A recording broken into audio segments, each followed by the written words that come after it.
ഭിന്നശേഷിക്കാരായ കുട്ടികൾക്ക് ഏറെ ആശ്വാസം നൽകുന്ന കേന്ദ്രങ്ങളാണ് ബഡ്സ് റീഹാബിലിറ്റേഷൻ സെന്ററുകൾ. ഇവിടുത്തെ അധ്യാപകരും ആയമാരുമാണ് ഭിന്നശേഷി കുട്ടികളുടെ പൂർണ്ണ ഉത്തരവാദിത്തം ഏറ്റെടുത്ത് മുന്നോട്ടു പോകുന്നത്. എരുമയൂർ ഗ്രാമപഞ്ചായത്തിലെ ബഡ്സ് റീഹാബിലിറ്റേഷൻ സെന്ററിന്റെ ചുമതല വഹിക്കുന്ന വനിതകളെ പരിചയപ്പെടാം.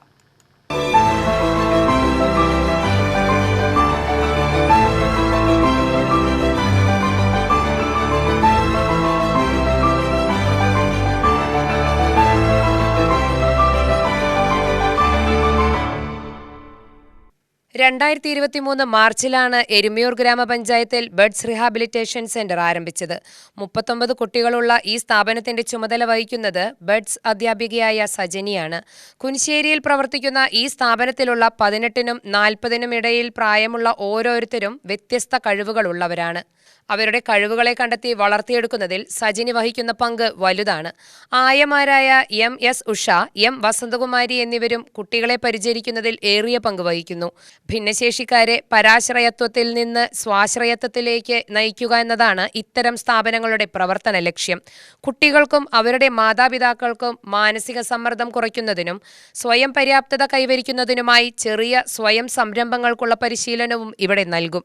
വരുമാനത്തിനു പുറമെ കുട്ടികളുടെ ഏകാഗ്രത വർദ്ധിപ്പിക്കുന്നതിനുള്ള നല്ലൊരു വ്യായാമവും കൂടിയാണ് ഇത്തരം പരിശീലനങ്ങൾ. ഈ ബഡ്സ് സെന്ററും വൈവിധ്യമാർന്ന പരിശീലന പരിപാടികളുമായാണ് മുന്നോട്ടു പോകുന്നത്.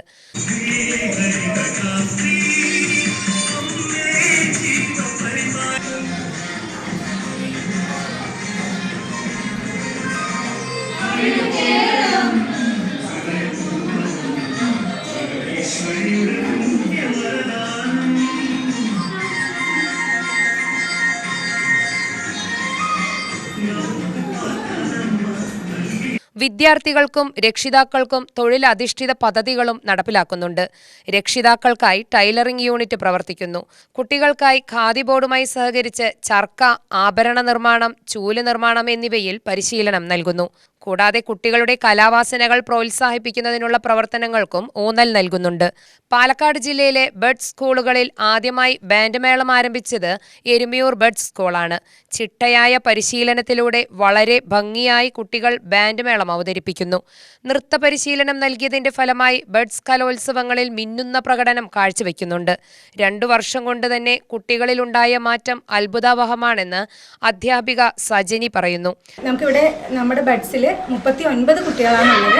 27 കുട്ടികൾ ഡെയിലി വന്നു പോകുന്നുണ്ട്. ബാക്കി കുട്ടികൾ സ്കൂളിൽ വരാൻ കഴിയാത്ത കുട്ടികളാണ്. നമുക്കറിയാം, ഭിന്നശേഷിക്കാരായ ഒരു കുട്ടി വീട്ടിലുണ്ടെങ്കിൽ അവർ അനുഭവിക്കുന്ന രക്ഷിതാക്കൾ അനുഭവിക്കുന്ന വിഷമങ്ങളെല്ലാം നമുക്ക് എല്ലാവർക്കും അറിയാം. പലരും കണ്ടിട്ടുണ്ടാവും. അതുപോലെ തന്നെയാണ് നമ്മുടെ സ്കൂളിലെ ഓരോ കുട്ടികളുടെയും അവസ്ഥ. ഓരോ കുട്ടികളും ഓരോ കഥയാണ്. കുറേ പേര് സ്കൂളിൽ പോയിട്ടുണ്ട്. 10ാം ക്ലാസ് വരെ പഠിച്ച സ്കൂൾ ജീവിതം കഴിഞ്ഞ് വീട്ടിൽ വെറുതെ ഇരിക്കുന്ന ആൾക്കാർ, സ്കൂളേ കണ്ടിട്ടില്ലാത്ത, വീട് വിട്ട് പുറത്തിറങ്ങാത്ത കുറേ കുട്ടികൾ, അങ്ങനെ കുറേ അധികം വ്യത്യസ്തമായ കഥാപാത്രങ്ങളാണ് നമ്മുടെ അവിടെയുള്ള ഓരോ ആൾക്കാരും. ഓരോ ആൾക്കാർക്കും ഓരോ കഥ തന്നെയുണ്ട്. ഇവരെല്ലാവരും ഈ 18 വയസ്സ് കഴിഞ്ഞ 18 വയസ്സ് മുതൽ 40 വയസ്സ് വരെയുള്ള കുട്ടികളാണ് ഇവിടെയുള്ളത്. ഈ കുട്ടികളെ 18 വയസ്സ് കഴിഞ്ഞ ഒരു പെൺകുട്ടിയെ വീട്ടിൽ തനിച്ചാക്കി ജോലിക്ക് പോണ അമ്മമാരുടെ അവസ്ഥ സാധാരണ ആൾക്കാരുടെ അവസ്ഥ തന്നെ ബുദ്ധിമുട്ടാണ്. അപ്പോൾ ഇങ്ങനെയുള്ള ഒരു ഭിന്നശേഷിയായ ഒരു കുട്ടിയെ വീട്ടിൽ വിട്ടിട്ട് പോകുമ്പോൾ അവരുടെ മാനസികാവസ്ഥ നമുക്ക് ഊഹിക്കാവുന്നതേ ഉള്ളൂ. അതുപോലെയാണ് പലരും ഈ കുട്ടികൾക്ക് വേണ്ടി മാത്രമായിട്ട് ഒരു ജോലിക്ക് പോകാൻ പോലും കഴിയാതെ വീട്ടിൽ തളച്ചിടുന്ന ഒരവസ്ഥയാണ് ഉണ്ടായിരുന്നത്. എന്നാൽ പഞ്ചായത്ത് ഇങ്ങനെയൊരു ബഡ്സ് തുടങ്ങാനുള്ള തീരുമാനം എടുക്കുകയും നമ്മൾ കുട്ടികളെ ഒരു വണ്ടി ഉപയോഗിച്ച് ഇവിടെ സ്കൂളിലേക്ക് എത്തിക്കുകയും ചെയ്തതോടുകൂടി അമ്മമാരാണ് ശരിക്കും സ്വതന്ത്രരായിരിക്കുന്നത്. എന്ത് ബുദ്ധിമുട്ടും നമ്മൾ അമ്മമാരാണ് സഹിക്കുക. അച്ഛന്മാർ ജോലിക്കായി പുറത്തു പോകുമ്പോൾ അമ്മമാരാണ് വീട്ടിൽ കുട്ടികളെ നോക്കാനും ബാക്കി എല്ലാ ബുദ്ധിമുട്ടുകളും അനുഭവിക്കേണ്ടി വരുന്നത് സ്ത്രീകൾ തന്നെയാണ്. അവർക്ക് ഏറ്റവും കൂടുതൽ സ്വാതന്ത്ര്യം ഉണ്ടായിരിക്കുന്നത് നമ്മൾ ഈ ഒരു സ്ഥാപനം തുടങ്ങിയതോടുകൂടിയാണ്. ഭിന്നശേഷിക്കാരായ ഇത്രയധികം കുട്ടികൾ തങ്ങളുടെ കൈകളിൽ സുരക്ഷിതരാണെന്ന വിശ്വാസം അവരുടെ രക്ഷിതാക്കൾക്ക് നൽകാൻ കഴിയുന്നതിന്റെ ചാരിതാർത്ഥ്യം ഈ വനിതകൾക്കുണ്ട്. ഞാൻ ഈ ഒരു ജോലി സാധ്യത കണക്കിലെടുത്തിട്ടാണ് ഈ ഒരു സ്പെഷ്യൽ എഡ്യൂക്കേഷൻ കോഴ്സ് ചെയ്തത്. എന്നാൽ കോഴ്സ് കഴിഞ്ഞ് കുട്ടികളുടെ അടുത്ത് എത്തിയപ്പോഴാണ് നമുക്ക് ജോലിയേക്കാൾ ഉപരി നമുക്ക് കുറച്ചുകൂടി ഇവർക്ക് വേണ്ടിയിട്ട് എന്തൊക്കെയോ ചെയ്യാനാവും എന്നുള്ള തോന്നലുണ്ടായത്. അത് ഏറ്റവും നന്നായിട്ട് ചെയ്യാൻ കഴിയുന്നത് നമ്മുടെ ബഡ്സുകളിലാണ്. നമുക്ക് ഇത്രയും കുട്ടികളെ 30-ഓളം കുട്ടികളെ നമ്മുടെ കയ്യിൽ എല്ലാ ദിവസവും നമുക്ക് കിട്ടുകയാണ്. നമ്മൾ രാവിലെ മുതൽ നമ്മുടെ വീട്ടിലെ പണി കഴിഞ്ഞ് പിന്നെ വന്നു കഴിഞ്ഞാൽ നമ്മൾ ഇവരുടെ ഒപ്പമാണ്. നമ്മുടെ ടെൻഷനെല്ലാം മാറും, നമ്മൾ വളരെ ഹാപ്പി ആവും. അതിലുപരി കുട്ടികൾക്ക് ഒരുപാട് സ്വാഭാവിക പ്രശ്നങ്ങളുള്ള കുട്ടികളാണ്. അവരെ നമുക്ക് മാറ്റിയെടുക്കാൻ കഴിഞ്ഞു എന്നുള്ളതാണ് എന്നെ സംബന്ധിച്ച് ഏറ്റവും സന്തോഷകരമായ ഒരു കാര്യം. ഇവിടെ വരുന്ന കുട്ടികൾക്ക് എല്ലാവർക്കും, എല്ലാ ഭിന്നശേഷിക്കാരായ കുട്ടികൾക്കും ഓരോരോ സ്വഭാവങ്ങളാണ്. സ്വഭാവത്തിൽ ഒരുപാട് പ്രശ്നങ്ങളുമുണ്ട്. ആദ്യമൊക്കെ അത് നന്നായിട്ട് നമ്മൾ ഇവിടെ അനുഭവിച്ചതാണ്. എന്നാൽ ഇപ്പോൾ തുടങ്ങിയിട്ട് 2 വർഷമേ ആയിട്ടുള്ളൂ. 2 വർഷം കൊണ്ട് അതിലുണ്ടായ മാറ്റം വളരെ വളരെ വലുതാണ്.